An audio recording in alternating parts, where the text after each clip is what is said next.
Hello, good morning, afternoon, or evening, my MTA friends. My name is Jordana. I am professor of demography, and I'm recording this presentation from Brazil. Today, I will talk about time transfer accounts by types of households income and income groups in Brazil. In a study, I'm working together with Simone and Cassio. So the first thing we need to emphasize before starting any analysis on time use by gender in Brazil is that time used data are extremely limited here, particularly if compared to other countries in Latin America. Unfortunately, we do not have any time use surveys, and this limitation has hindered the study of unpaid care and housework in the country. We do have a nationally representative Brazilian household survey, but it collects only stylized questions about housework. It has two questions. The first asks whether the person has helped in any household activity, and the second one asks about the number of hours per week the person has dedicated to all the activities together. Social science in Brazil have tried to do their best with these two questions, but as I said, there are limitations. That's why we took some time to start measuring NTTA for Brazil. However, more recently, in my PhD dissertation, we tried to overcome those limitations and started to provide results for the gendered economy in the largest country in Latin America. Why this kind of information is so important in Brazil? There are profound inequalities in household consumption and production in Brazil, with effects on the distribution of time use.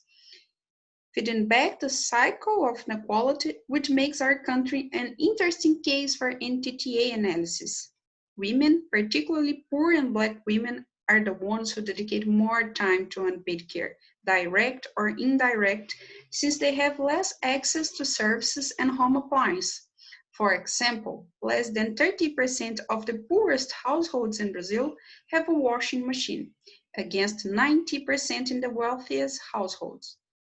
Therefore, in such an unequal country, it is essential to go beyond the NTA and even beyond the average profile of NTTA and measure time by population subgroups. Then, for this study, we have two main objectives. The first one is to measure the degree of market and non-market specialization by gender in Brazil. We started by comparing Brazil to other countries to give us a sense of how Brazil is situated in an international perspective. Next, we measure specialization by income deciles to show the role of socioeconomic difference to specialization. As I said, Brazil is a very unequal and therefore there is no one single story, but many. After examining specialization, we focus in the non-market production to look at net time transfer, again by income groups, but also by household types, since our hypothesis is that household composition matters for time use.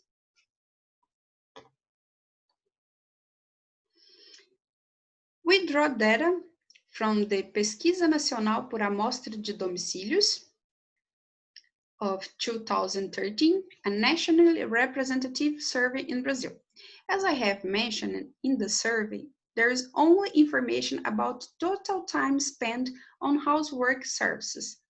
So we use an indirect method to fix the number of hours of unpaid childcare, a missing information in the survey. To do this, we use an adjustment factor estimated from national time use surveys from Colombia and Paraguay.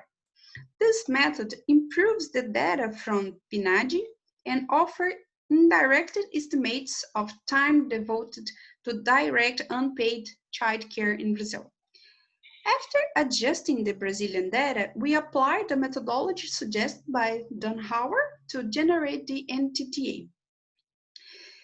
Specialization is calculated as the difference between hours per week dedicated by men and women in market activities, the market work, and in non-market activities, unpaid care work.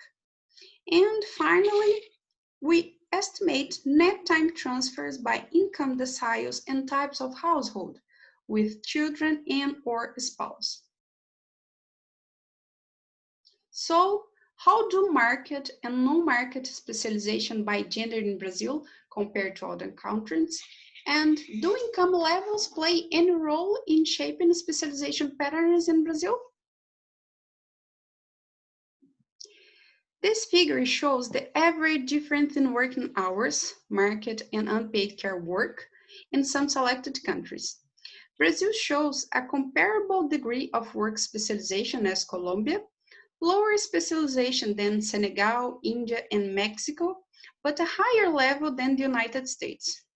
In Brazil, we have experienced a very fast and deep decline in fertility rate that must explain part of the fact we have a lower degree of specialization in unpaid care work compared to other countries in Latin America and also in countries with a similar level of development.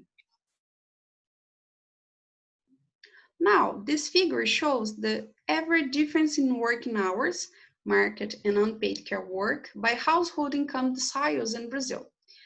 The left side shows the degree of specialization among the 10% poorest group, and the right side shows the work specialization in the 10% richest group, the highest decile. The patterns observed within Brazil by income deciles resemble, to a certain degree, the specialization estimated for countries of different income levels. Among the poorest group, the left side, the degree of specialization resembles Mexico patterns. And among the richest group, the right side, it resembles the USA patterns. This happens because in Brazil, as income increases, women dedicate more hours to market activity and less hours to unpaid activity. This pattern explains the reduction in difference in hours allocated by men and women in the market and non-market activity, squeezing the two curves. The large difference between genders in market and unpaid work is equal to 48 hours and occurs at around the age of 30. On the other hand, among the richest group, the gender difference at the same age is only 16 hours. Moreover, as income levels increase, the point at which specialization is the highest moves to older ages. For poorest women, it's more difficult to combine both market and non-market activities, since they do not have support to take care of their children and they dedicate more time to unpaid activity and they are more affected at younger ages.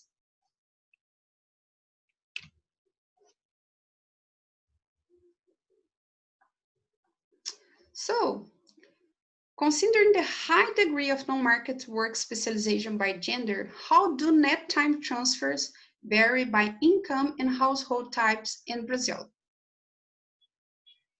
Here we have net time transfer by household income deciles in Brazil. The left side shows transfers done by women and the right side shows transfers done by men. The darker the curve gets, the higher is the income. On average, poor women in Brazil became net transfer at 15 years old, while rich women become a net transfer at 23 years old. There is also a difference in the level of transfer. At 30 years old, poor women transfer on average almost 5 hours a day, and rich women transfer less than 1 hour a day. For men, there is no significant difference by income groups. On average, at all ages and all income levels, they are net consumer. This shows that income should be taken into consideration when analyzing Brazilian case. And now we turn our attention to household arrangements, analyzing net time transfer done by women. Since 82% of all household production in Brazil is performed by women. When women do not have children and do not have spouse at the household, they are the least demanded. They transfer half an hour per day at maximum.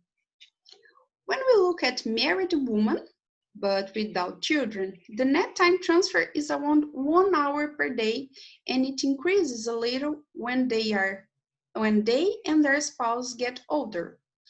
For a single mother, the red line, women who is around 25 years old transfer around 4 hours a day for their children. Finally, if women are married and have children at the household, we can see that the demands from a spouse and children add up, and they can reach 5 hours a day. This shows that taking care of house and children by their own represents less demand than when they have a partner that supposedly could contribute to childcare and housework. Unlike the presence of partners increase the transfers done by women.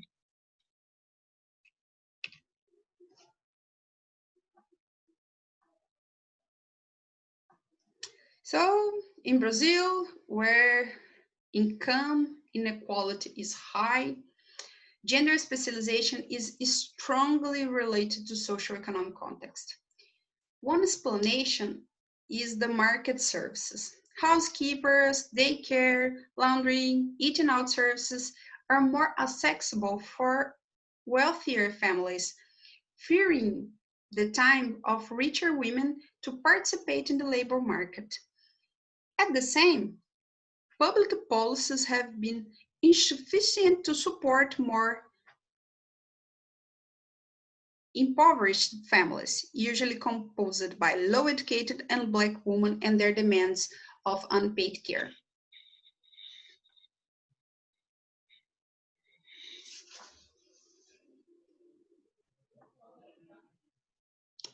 We also show that household arrangements also matter for the degree of specialization in Brazil, since changes in the composition of households combined with social norms implying different demands. Not surprising, the number of children increased the demand for unpaid care work. However, spouses also increase the demand for women's unpaid care work, reinforcing gender specialization in Brazil. In terms of future research, we plan to improve our indirect estimates of unpaid care activities in Brazil, but adding information on unpaid care with adults and the elderly that we still don't have. We also we will also examine simultaneously socioeconomic levels and household arrangements, considering both the analysis of age profiles and models based on microdata. In a different front, we plan to examine the extent to which wealthier women buy time by hiring housekeepers and how this market of housekeepers and buying services, how this market helps to mediate gender conflicts in Brazil.